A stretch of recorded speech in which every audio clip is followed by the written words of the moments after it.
Pega aí a sua Bíblia. Quero te encorajar você a abrir ali em 1 Coríntios capítulo 4. Abre aí, nós vamos ler um versículo. 1 Coríntios no capítulo 4. Eu sei que as crianças estão subindo e estão fazendo ainda um barulhinho, mas daqui a pouco a tia Cris vai falar com elas, aleluia. 1 Coríntios no capítulo 4. Eu quero ler aqui apenas o verso 20. Só para você entender o contexto desse texto. O apóstolo Paulo está dando muitas orientações, falando que tinha uns malucos lá na igreja falando um monte de coisa.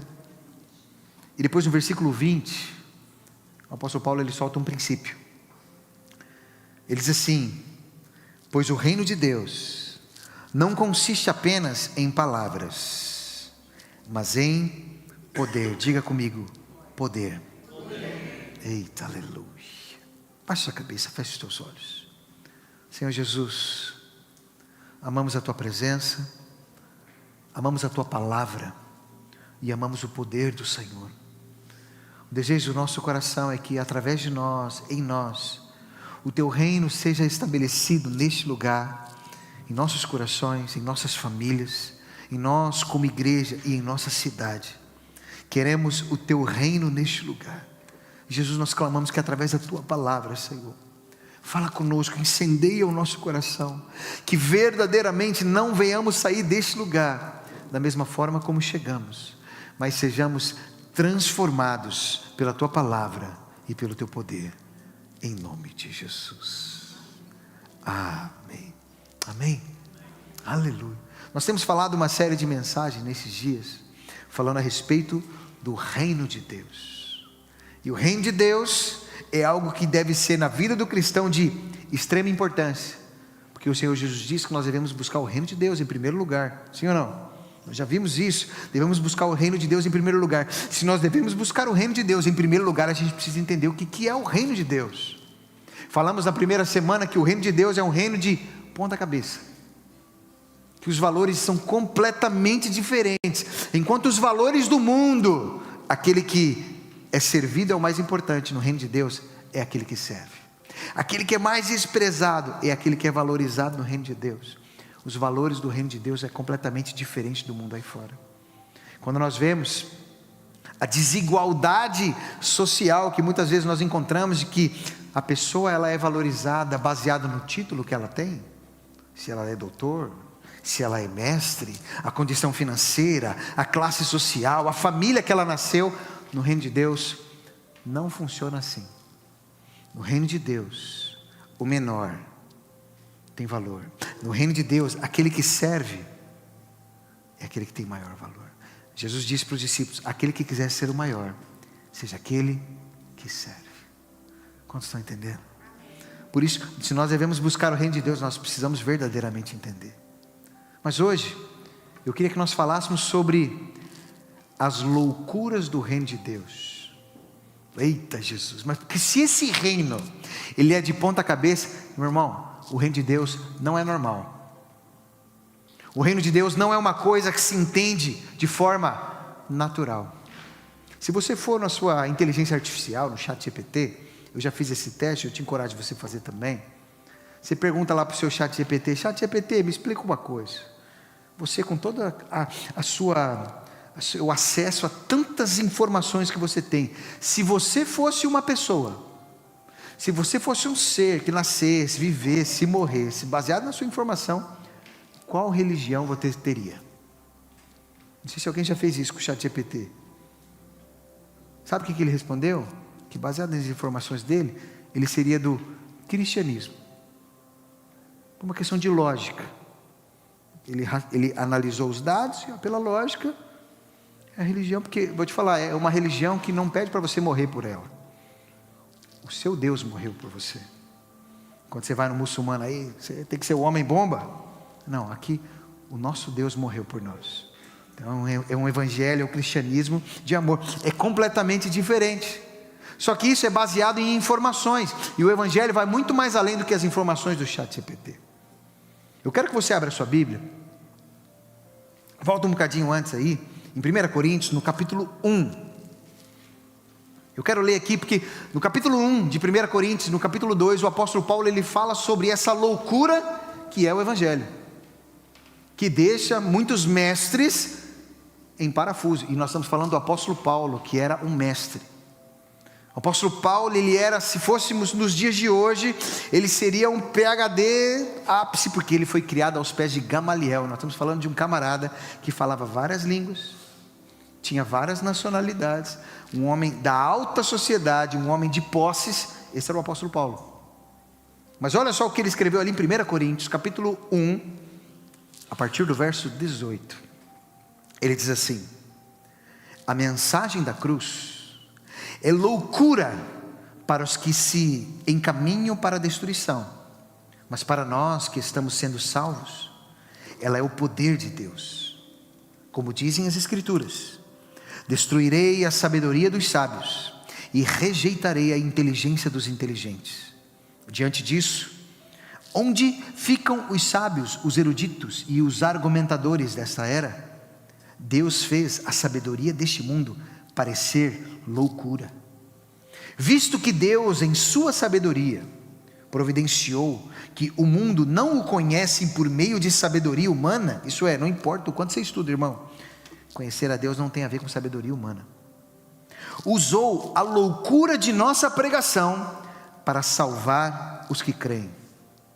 Pois os judeus pedem sinais e os gentios buscam sabedoria. Assim, quando pregamos que o Cristo foi crucificado, os judeus se ofendem e os gentios dizem que é tolice. Mas para os que foram chamados para a salvação, tanto judeus como gentios, Cristo é o poder de Deus e a sabedoria de Deus, pois a loucura de Deus é mais sábia que a sabedoria humana, e a fraqueza de Deus é mais forte que a força humana.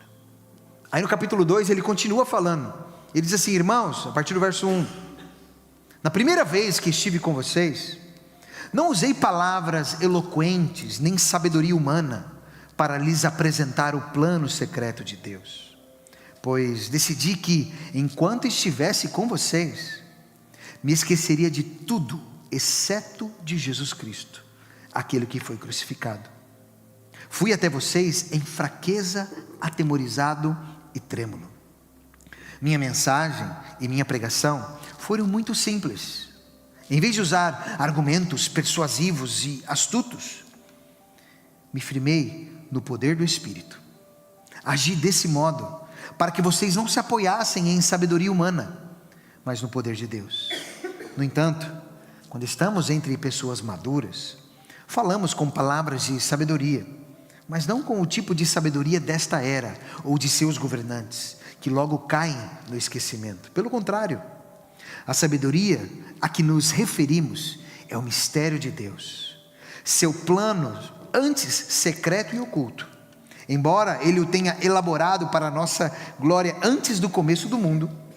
Os governantes dessa era, por sua vez, não a entenderam, pois se a houvessem entendido, não teriam crucificado o Senhor da glória.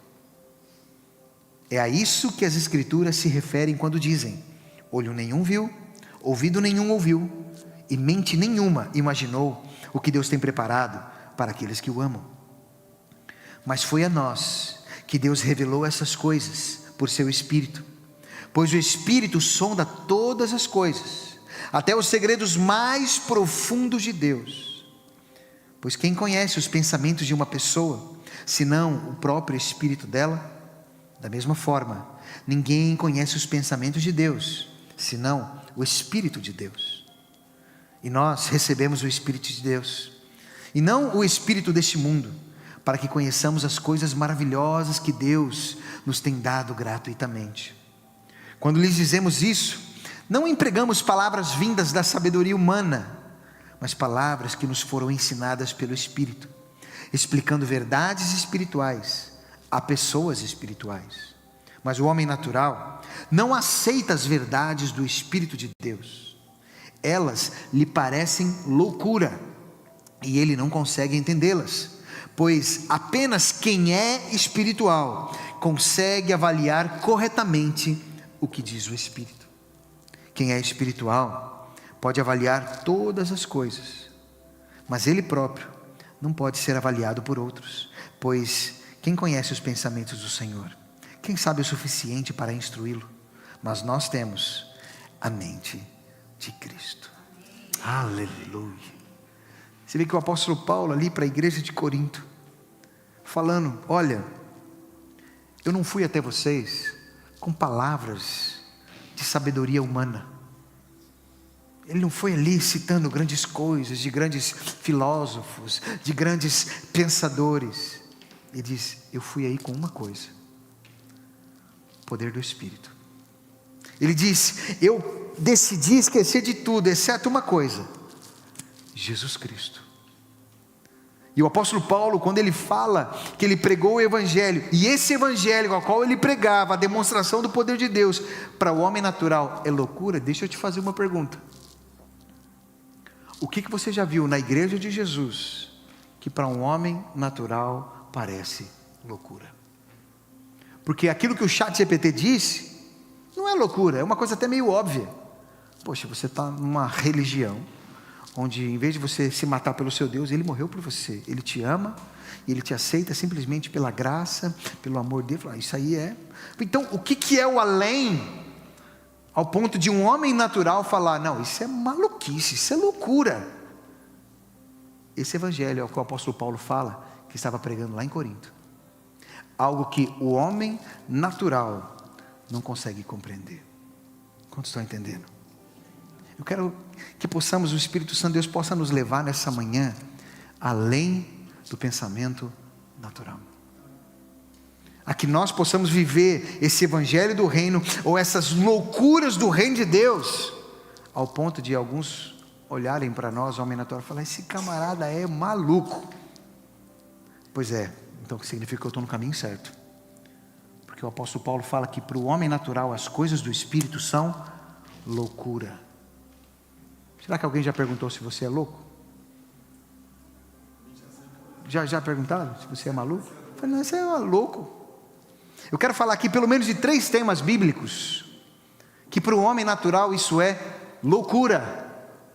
3 temas bíblicos, e o primeiro eu quero que você veja lá, está lá em Mateus no capítulo 6, Mateus capítulo 6, dentro ali do Sermão do Monte de Jesus falando.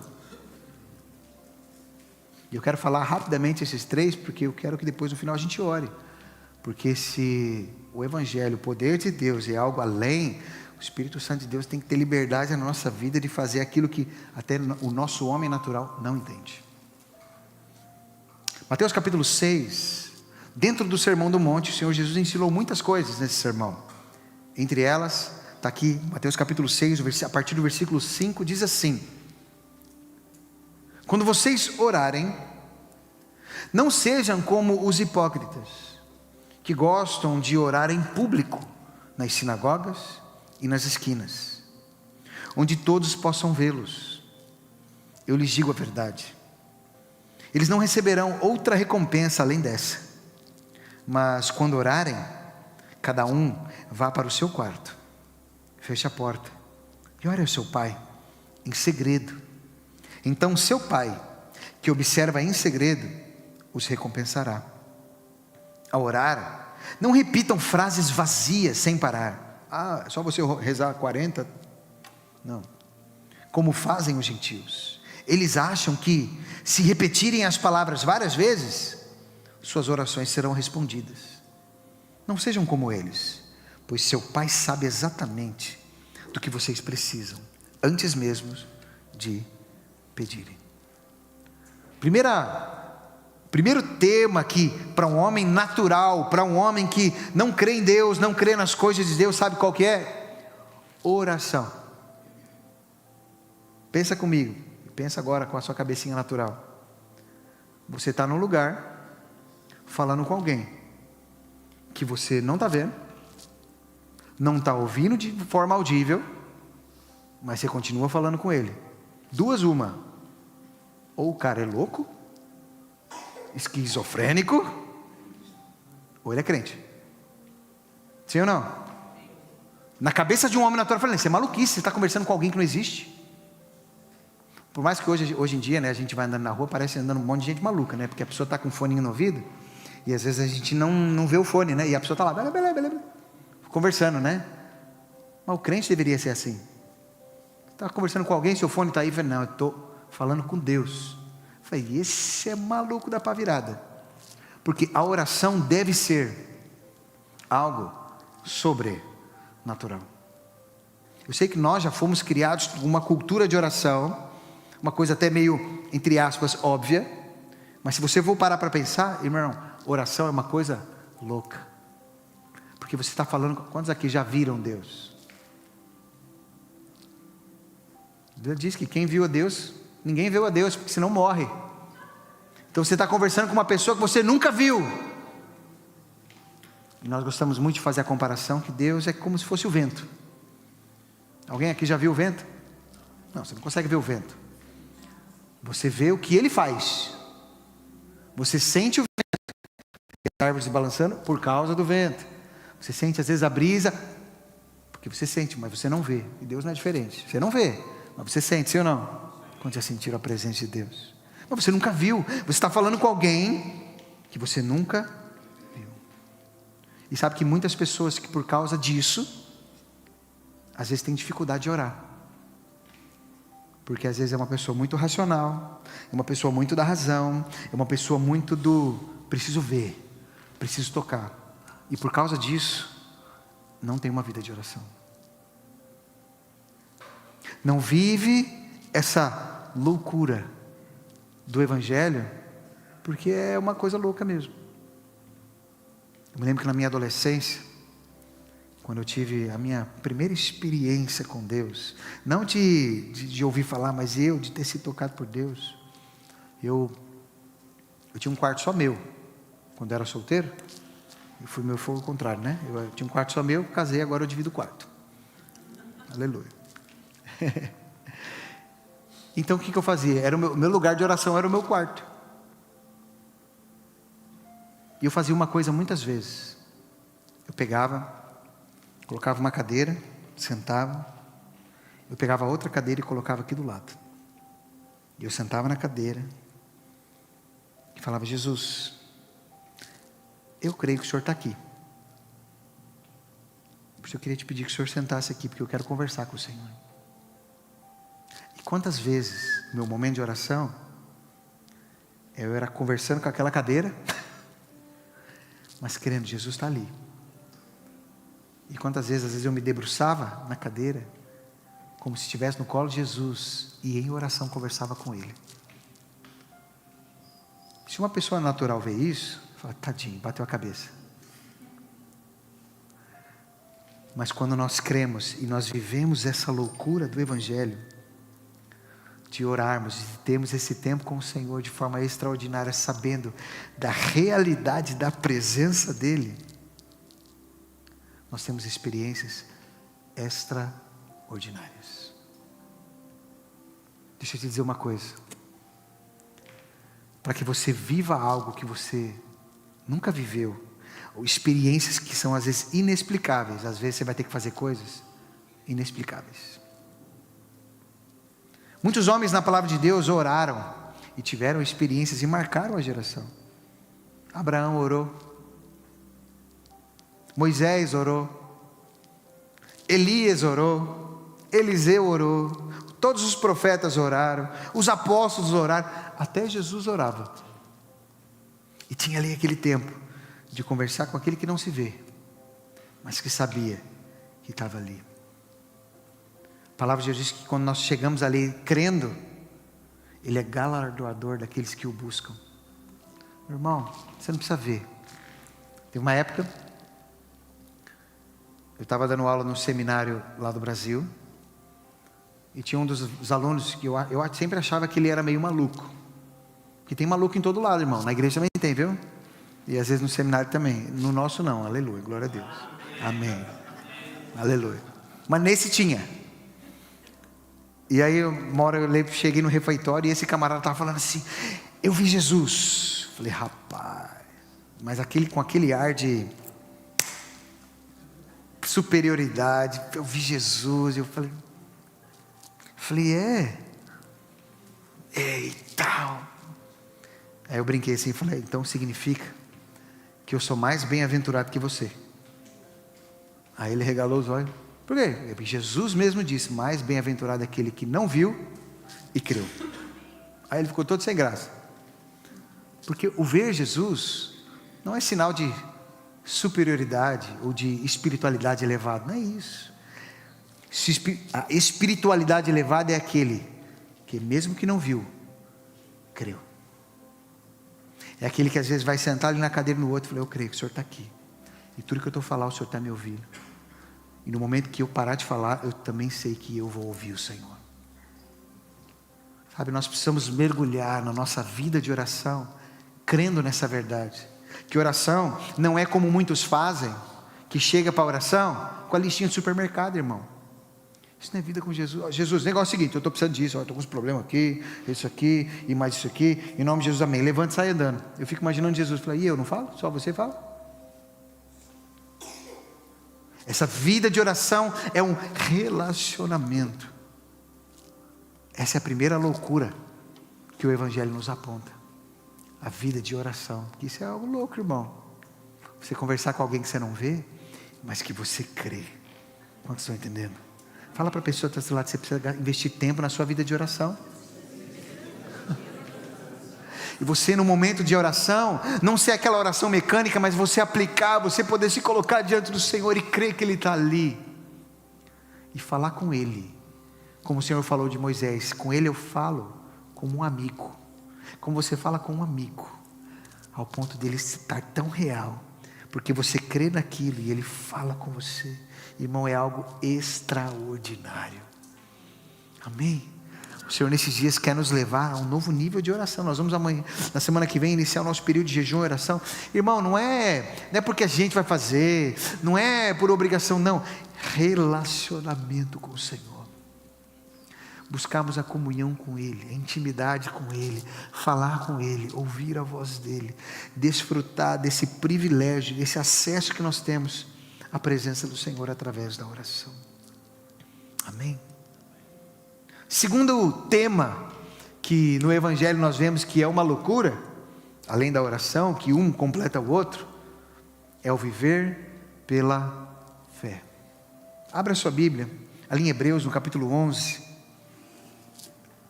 Hebreus capítulo 11, quero ler 2 versículos aqui. Versículo 6, Hebreus capítulo 11, o verso 6. O autor de Hebreus, ele diz assim: sem fé é impossível agradar a Deus. Quem deseja se aproximar de Deus, deve crer que Ele existe, e que recompensa aqueles que o buscam.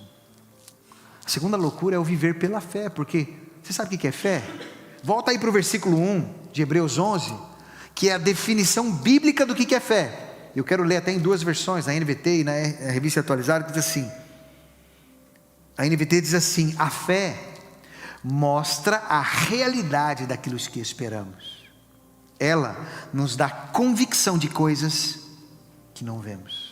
Na Revista Atualizada diz assim: ora, a fé é a certeza de coisas que se esperam, e a convicção de fatos que se não veem. É mais ou menos assim: se a fé é a certeza de algo que eu ainda estou esperando, e a convicção de coisas que eu não estou vendo. Imagine que eu chego para você agora e falo assim: olha, tem um elefante voando aqui. Você vai pensar o quê? Vixe, fumou alguma coisa. Maluco. Mas geralmente uma pessoa que está drogada, ela tem certeza de algo que não existe, sim ou não? Então a fé é você ter certeza de algo que ainda não existe, e a convicção de coisa que não se vê. Duas uma, meu irmão: ou a pessoa é louca, ou ela tem fé. Por isso que o segundo tema bíblico, que é loucura, irmão, é viver pela fé. Deixa eu te falar uma coisa: o que é viver pela fé? Viver pela fé é o contrário de você viver por vista. que é viver por vista? Você se baseia naquilo que você está vendo. E geralmente nós temos aquela ideia, nós fomos criados com essa ideia, de que você ser uma pessoa prudente, você analisa os fatos, faz os prós e os contras. E você, baseado nos prós e nos contras, toma a melhor decisão. Sim ou não? Isso é uma coisa lógica. Isso é o viver baseado nos fatos, nas circunstâncias. Mas no Evangelho não funciona assim. No Evangelho nós não vivemos por vista, nós vivemos pela fé. E viver pela fé é como aconteceu com Abraão. Quando Deus apareceu para ele e disse: sai da tua terra, da tua parentela, da casa do teu pai, para a terra que eu ainda vou te mostrar. Você consegue imaginar essa cena na vida de Abraão? Abraão pegando a esposa, pegando as coisas dele. Olha, nós vamos embora. Vocês vão embora para onde?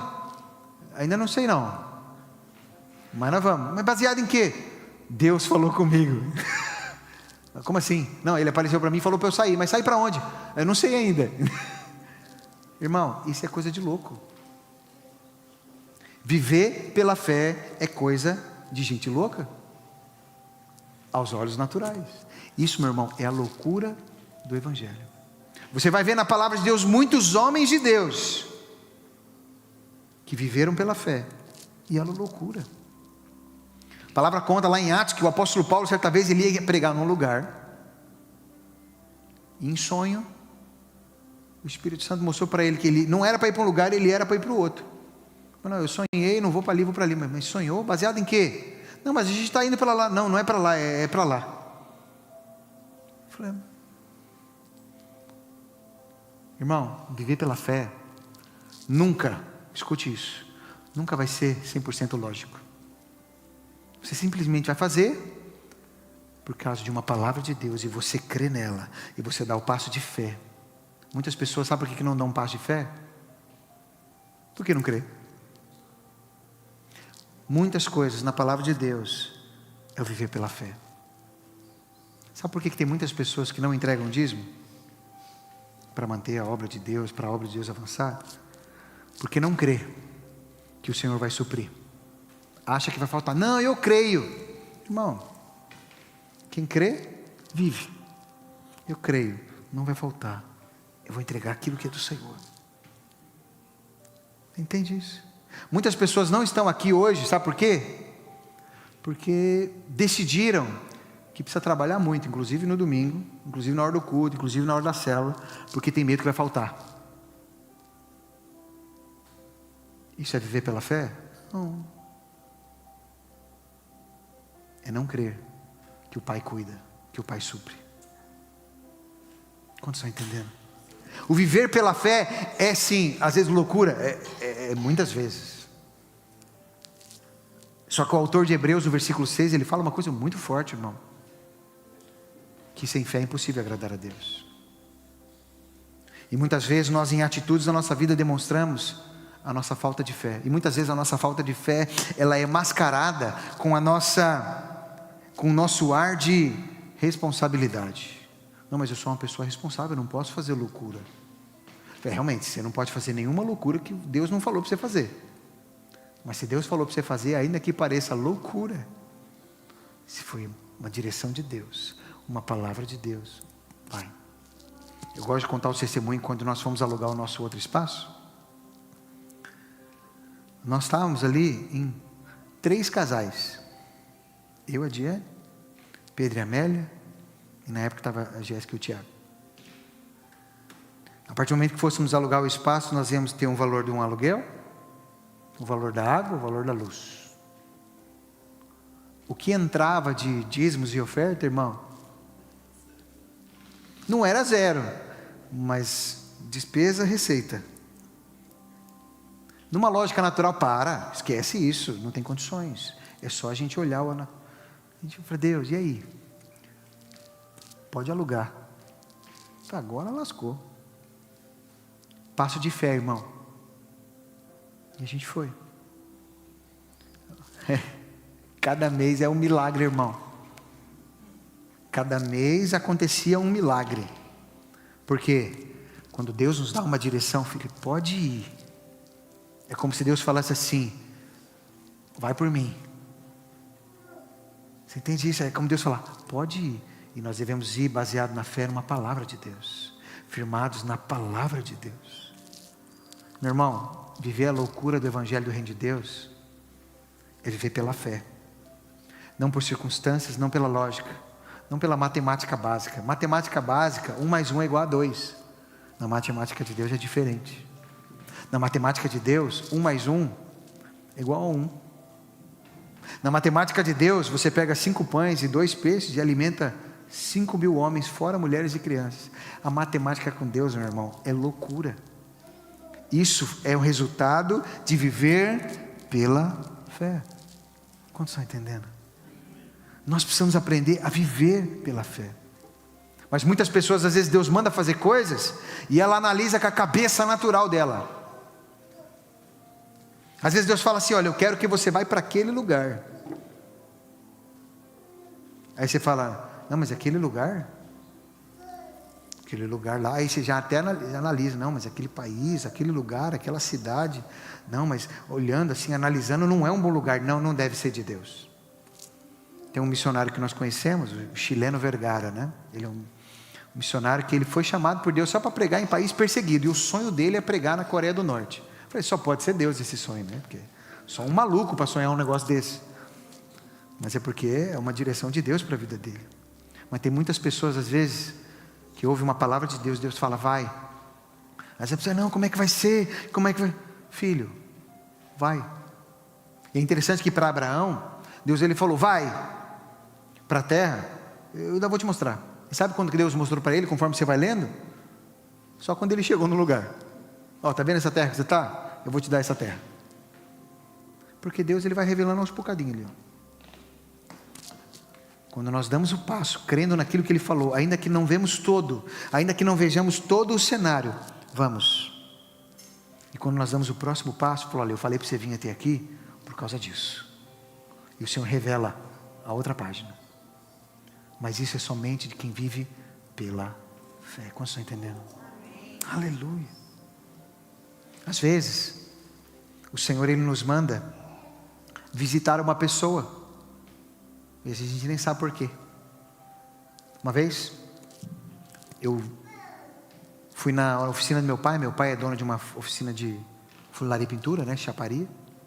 E eu estive lá com ele, depois eu fui ali próximo com ele tomar um café numa padaria que tinha ali. Fomos tomar um café, e no momento que eu estava ali, o Senhor começou a me incomodar referente a uma senhora que estava trabalhando na padaria. Incomodado para dar uma palavra de Deus para ela. E eu incomodado com aquilo, eu sempre morri de vergonha, uma pessoa tímida, eu sei que não parece, mas é verdade, uma pessoa tímida. Eu fui embora, até a oficina do meu pai, na época eu estava de bicicleta, andava muito de bicicleta na minha adolescência, viu, Pedro? Aleluia. Peguei a bicicleta e na hora que eu comecei a ir embora, eu fiquei mais incomodado ainda. Eu falei: não acredito, eu vou ter que voltar lá naquela senhorinha.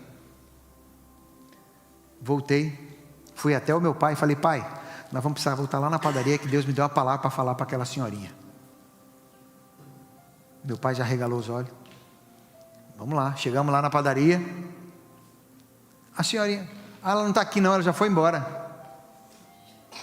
Falei assim: imagina um adolescente. Onde é que ela mora? Ah, mora em tal lugar. Pai, vamos lá. Fomos até a casa da senhora. Batemos na portinha da casa da senhora. Meu pai todo sem graça: não, porque meu filho é cristão e tal, e ele tem... Eu falei: pai, relaxa, deixa comigo. Falei: olha, quando nós estávamos lá na padaria, Deus me deu uma palavra para falar para a senhora. E era referente ao filho dela. Olha, por causa do seu filho, isso assim, essa. A mulher começou a chorar. Começou a chorar. Falei para ela assim: a senhora não quer entregar a vida para Jesus? Ela falou: eu quero, toda chorosa. Falei: então ajoelha aí que nós vamos orar agora. Eu vou te ajudar, você poder entregar a sua vida para Jesus. Ela fez oração, entregando a vida para Jesus. Mas isso foi resultado do quê? De uma palavra louca, irmão. Um adolescente vai falar com uma senhorinha que trabalha na padaria, que estava tomando um cafezinho com o dono da funilaria. Quando Deus nos manda fazer algo, uma palavra, nós temos que agir com fé, que algo vai acontecer, irmão. Deus pode te dar palavras para que você venha visitar pessoas essa semana. Aí você fala, mas por que eu vou visitar essa pessoa agora? Só vai, pode ser que lá Deus mostre para você. O pastor Luciano Subirá, ele conta um testemunho. E eu achei muito interessante esse testemunho, que isso mostra aquela coisa de você tomar atitude e viver pela fé. Ele conta que ele estava um dia na autoestrada, e no momento que ele estava conduzindo na autoestrada, estava com uma pessoa, falou, rapaz, mas deu uma vontade, ele disse que deu uma vontade absurda de comer pamonha. Alguém já comeu pamonha aqui? É gostoso pamonha, é um doce assim de milho, é uma delícia. E ele falou, mas deu uma vontade de comer pamonha, uma vontade assim, e ele falou, procura o primeiro lugar que tem pamonha aí, no meio da estrada. Ele falou, tá bom, vamos lá. Parou no lugar que tinha pamonha, chegou no lugar, pediu a pamonha. Ele falou, no momento que eu peguei a pamonha na loja, eu olhei de frente para um senhor e Deus falou para mim, é uma palavra para aquele homem ali. Ele falou, na hora, irmão, eu perdi a vontade de comer a pamonha. Fui lá e dei uma palavra de Deus para a vida daquela pessoa. A gente não precisa entender tudo, irmão. O que nós precisamos é crer, porque o viver pela fé é crer, ainda que a gente não entenda tudo. Uma vez nós estávamos ministrando num culto lá no Brasil, na nossa sede lá em Mauá. Nós estávamos ministrando e Deus deu uma palavra para o pastor Silvio, que ele falou que para ele foi muito estranha. Uma palavra de Deus. Ele sabia que era de Deus, mas ele não entendeu. E a palavra era o seguinte, ele falou, irmãos, olha, eu sei que é uma palavra de Deus, mas para mim não faz sentido nenhum. Mas com certeza vai fazer sentido para quem vai ouvir. Ele falou, Deus me mostrou um canguru. Eu falei, não, o pastor Silvio deve ter tomado alguma coisa, tinha alguma coisa no café dele hoje. Ele falou, irmãos, eu sei que foi de Deus, mas para mim é uma loucura isso. O que um canguru tem a ver com o culto? É como se ele falasse, Espírito Santo, pelo amor de Deus, né? Ele falou que na hora, levantou uma irmã, com os olhos em lágrimas. Naquele momento Deus tinha falado com ela. Falou, pastor, eu estava orando, buscando uma direção de Deus, porque eu recebi uma proposta de trabalho para trabalhar na Austrália. E eu falava, Deus, confirma de alguma forma para mim que é para eu ir. E o pastor vai e fala canguru. Meu irmão, isso fala de que nós precisamos viver pela fé. Nós não vamos entender tudo. Nós não vamos entender tudo. Você conhece a história de quando o povo de Israel estava no Egito? O povo reclamão, murmurão, eles reclamavam que estavam com fome. O que Deus fez? Mandou o que nós conhecemos hoje como o maná. Você sabe o que era o maná, irmão? Hoje a gente entende como um pão, aquela coisa. Eles nunca tinham visto aquilo. Se você pegar no original hebraico, essa palavra maná que foi escrita, sabe o que significa? Significa, o que é isso? Você sabia disso? Eles olharam e falaram, o que é isso? Moisés olhou e falou, o que é isso? Isso aí é o que Deus deu para vocês comer, mas o que é? Não sei, come. Come que vai sustentar vocês. Eles comeram o maná.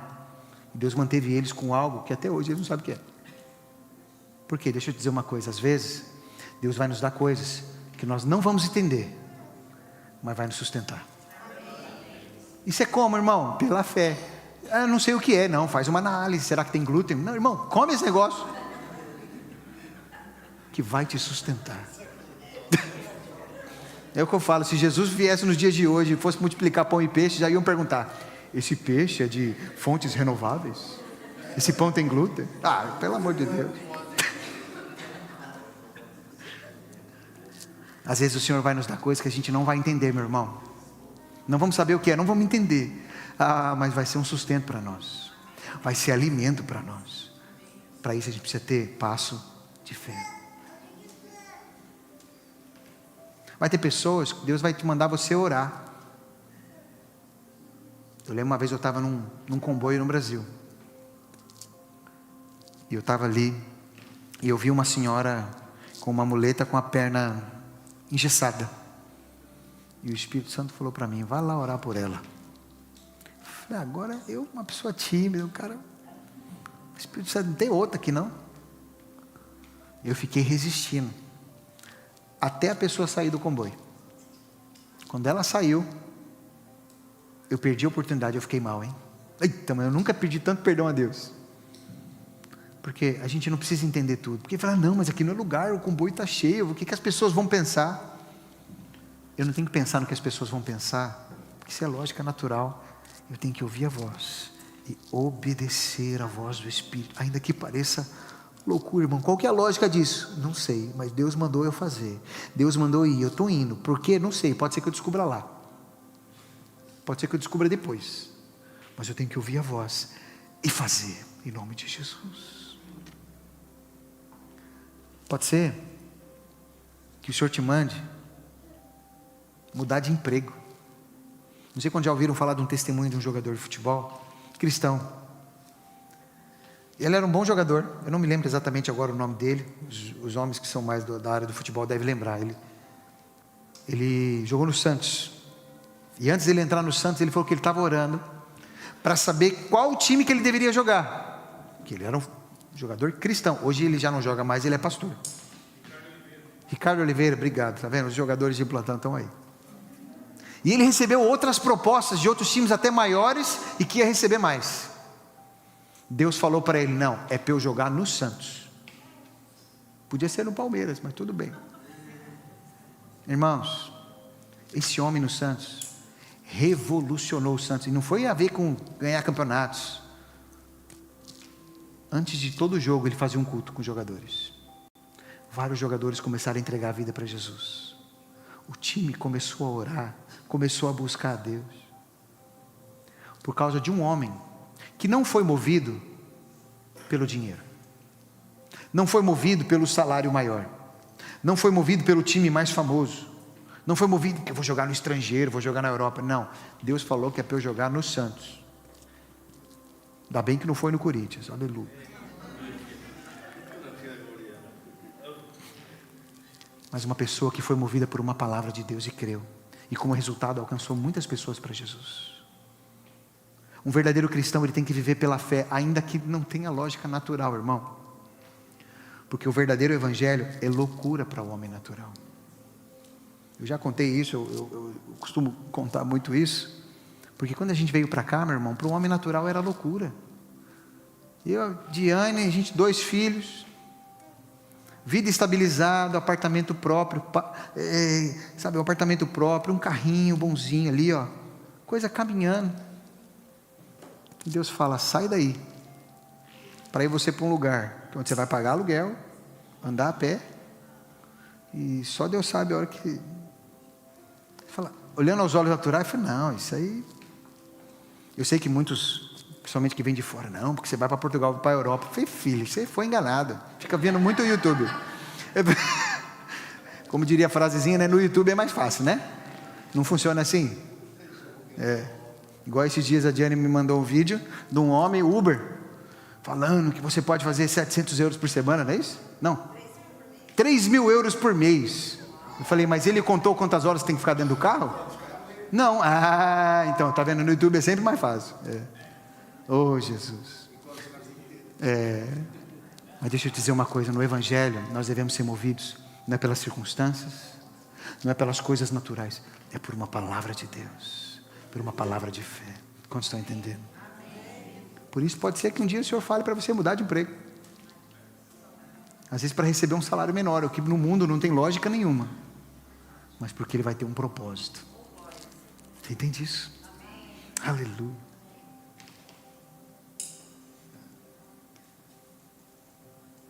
Às vezes você olha para a sua vida financeira e você fala, rapaz, eu até queria ser dizimista e ofertando na casa de Deus, mas olha aqui, ó, não tem condição. Minhas contas são assim, o meu que entra é assim, é tudo ali 0 a 0, sobra nada. E não sei se você sabe, mas no que diz respeito a dízimo e oferta, é a única ordenança que o Senhor deu, lá em Malaquias 3, que Ele disse, provai-me nisso, você vai ver o que eu não vou fazer com você, se você entregar aquilo que é meu. O Senhor está dizendo, você vai fazer muito mais com os 90%, do que se você ficar com os 100%. Isso é o que, irmão? Você ter uma atitude dessa, é você crer na palavra de Deus. Por que tem muitos que não dá? Porque não crê que não vai faltar, muito pelo contrário, vai sobrar. Isso é o que? É fé, é viver pela fé. Quantos estão entendendo? Fala para a pessoa que está do seu lado, você precisa viver pela fé, meu irmão. Isso é, e vai ser loucura muitas vezes. Então o primeiro tema É a vida de oração. O segundo tema é o viver pela fé. Terceiro tema, abra ali a sua Bíblia em 1 Coríntios 14. E nós vamos ler esse texto e nós vamos orar. Porque esse é um terceiro tema que para muitos também é loucura. E eu vou te falar para muito crente também. 1 Coríntios capítulo 14, o apóstolo Paulo, ele começa a dar orientação para a igreja a respeito dos dons espirituais. E os dons espirituais, quando você vai ver, o apóstolo Paulo foi um dos que mais deu orientação sobre isso. Eram os dons do Espírito para contribuir para a edificação da igreja.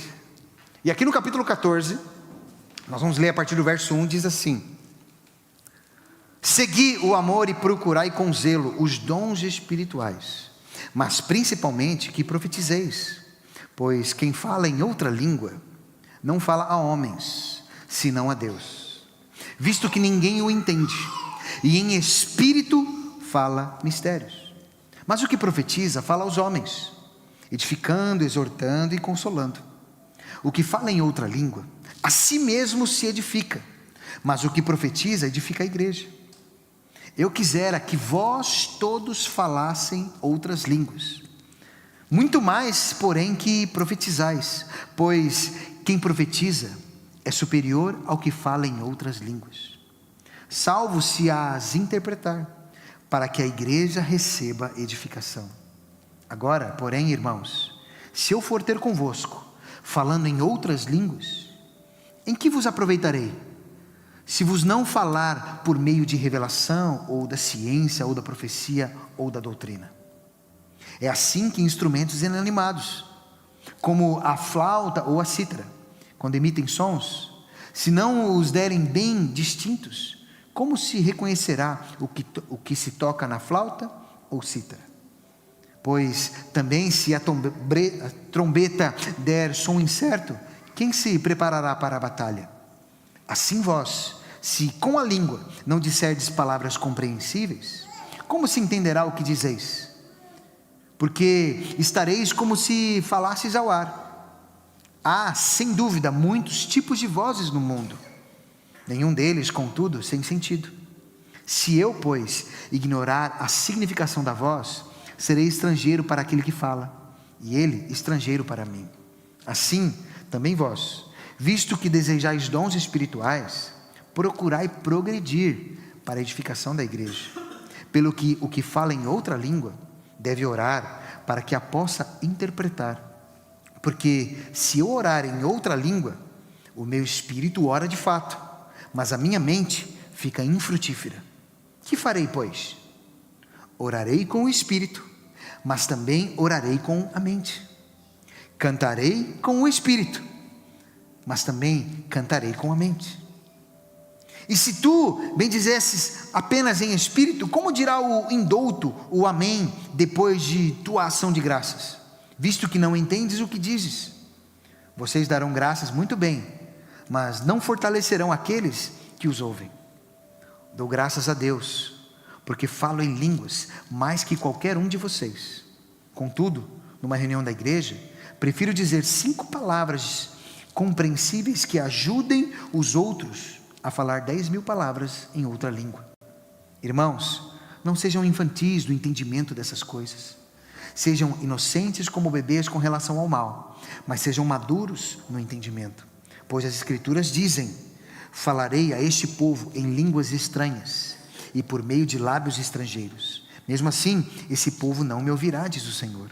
Portanto, falar em línguas é um sinal não para os que creem, mas para os descrentes. A profecia, contudo, é para os que creem e não para os descrentes.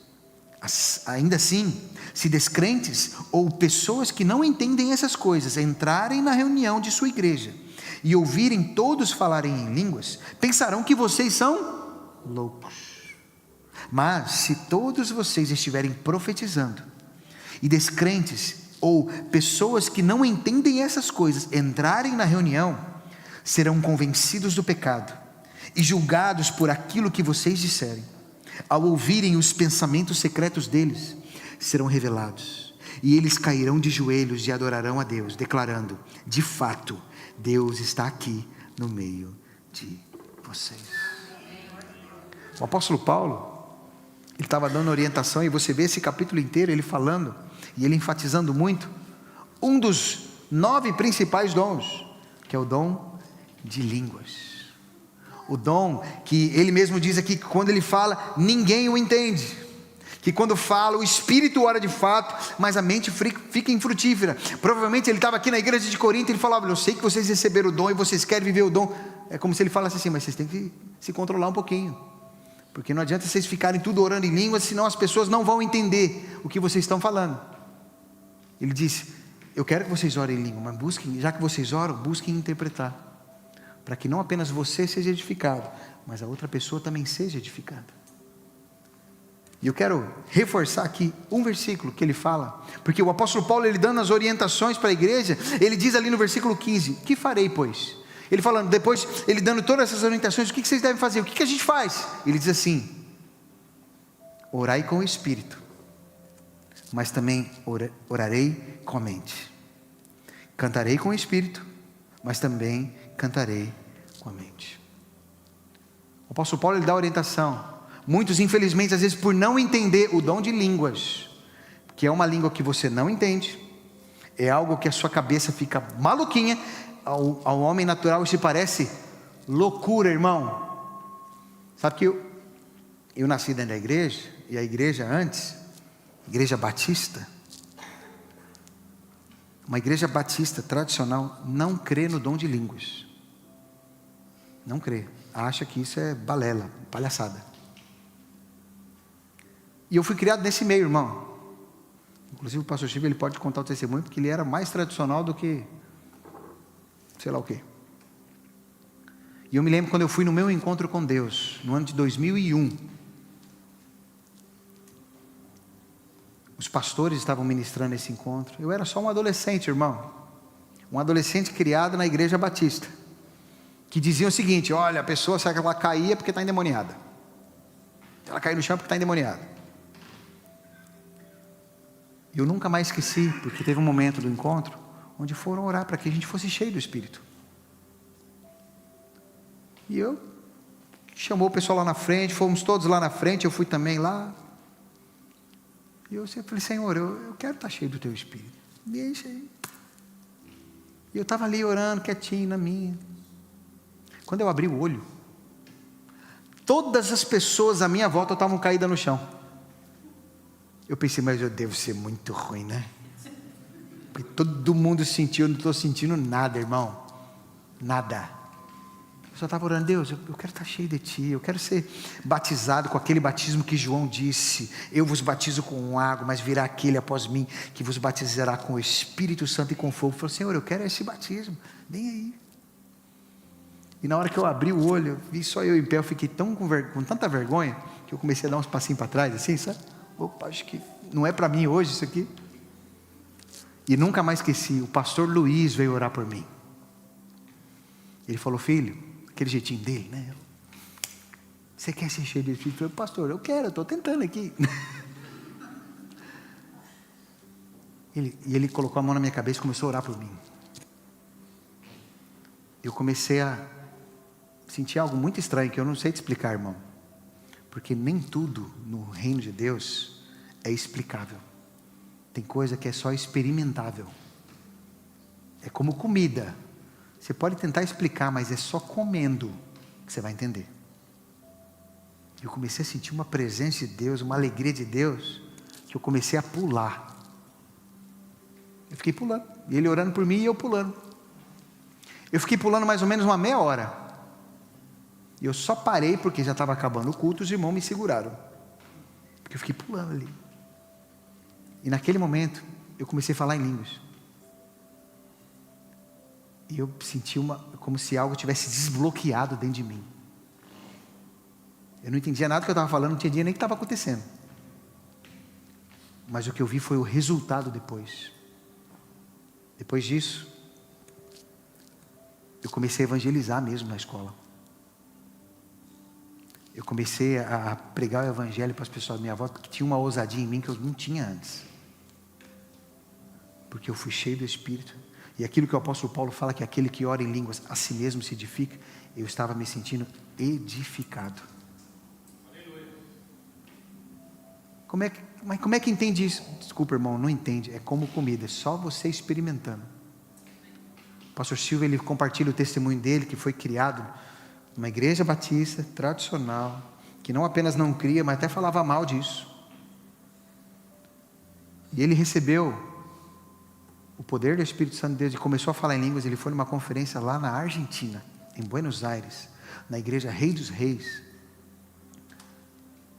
E quando ele recebeu, ele voltou, mas ele falou: irmãos, eu descobri que a minha vida, sem receber esse dom do Espírito, não só esse, os outros, mas sem crer nos dons do Espírito, teve um prejuízo irreparável.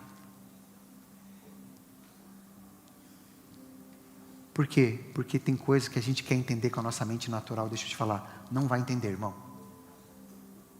Se você quiser entender, é um direito seu, mas você vai ficar bloqueado até ali. Porque se a gente for querer entender tudo, nós estamos perdidos. O apóstolo Paulo diz: aquele que ora em línguas, ninguém o entende, a mente fica infrutífera, todavia o espírito é edificado. E ele até fala: olha, eu oro em língua mais do que todos vocês, eu queria que todos vocês orassem. E aquele que já ora busca de Deus interpretação. Eu oro a Deus, eu falo: Deus, eu quero não apenas orar em línguas, eu quero que o Senhor me dê a capacidade de interpretar. Eu nunca tive essa capacidade. Uma vez eu fui ministrar numa igreja, e no momento do louvor, a gente estava cantando, eu comecei a, como diz o apóstolo Paulo no versículo 15, que ele diz, né? Cantarei com o espírito, mas também cantarei com a mente. No momento eu parei de cantar com a mente, comecei a cantar só no espírito. Comecei a cantar em línguas. Ali, ó. E falei para a igreja: olha, você que pode, você canta em línguas também, vamos aí, vamos juntos. E eu comecei a cantar. No final do culto, uma pessoa me procurou, um irmão me procurou e falou: olha, Deus me deu a interpretação do que você estava cantando. Eu falei: então me conta, que eu não faço nem ideia. E o que ele falou era justamente para a edificação da minha vida. Por isso, às vezes, aquilo que a gente fala, deve buscar realmente interpretar, porque vai ser instrumento de edificação. Ou às vezes aquilo que a gente fala, um outro vai interpretar, porque os dons têm um objetivo, a edificação da igreja. Mas deixa eu te falar, por que eu estou falando mais do dom de línguas? Porque é o dom menos compreensível. Porque o dom de cura, a pessoa ora por cura, olha, é o milagre de Deus, aleluia. Mas quando fala de dom de língua, as pessoas ficam: isso aí não sei não, hein? Então, irmão, está na Bíblia. É um dom, e é o único dom que você pode usar para edificação pessoal. E também pode buscar interpretar para edificar a outros. Muitas pessoas deixam de ser edificados e serem instrumento de edificação, porque colocam como uma resistência: não, isso aí. Mas deixa eu te dizer uma coisa: nós queremos ser uma igreja que vive todo o evangelho de Jesus, mesmo aquelas partes que parecem loucura, irmão. Quantos estão entendendo? Queria que você ficasse de pé no seu lugar. Queria chamar aqui o pessoal do louvor. Eu queria que nós orássemos.